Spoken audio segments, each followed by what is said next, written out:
Hai semuanya, perkenalkan saya Nurunita Fatihah, mahasiswa Pendidikan Ekonomi Universitas Negeri Semarang tahun 2023. Pada kesempatan ini, saya akan membahas analisis berita internasional mengenai ketegangan hubungan dagang antara Amerika Serikat dan China yang kembali memanas dan berpotensi mempengaruhi stabilitas ekonomi global.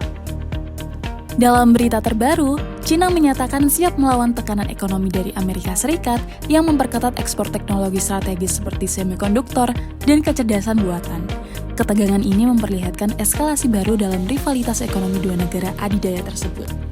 Secara ekonomi, hubungan antara Amerika Serikat dan China menjadi tulang punggung perdagangan dunia. Ketegangan ini dapat dijelaskan melalui teori perdagangan internasional dan kebijakan proteksionisme.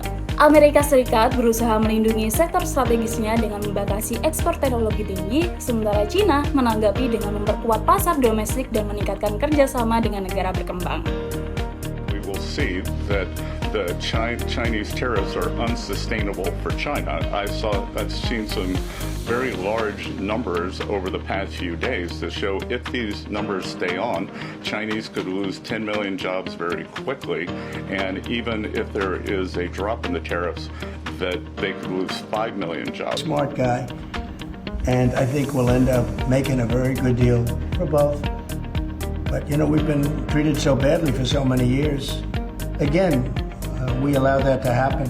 We've been treated so badly for so many years. But no, I don't expect that. I think President Xi is one of the very smart people of the world, and I don't think he'd allow that to happen.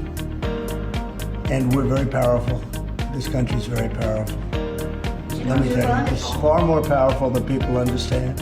Nah, ketegangan ini tidak hanya berdampak pada kedua negara, tetapi juga pada negara-negara lain yang terlibat dalam rantai pasok global, termasuk Indonesia.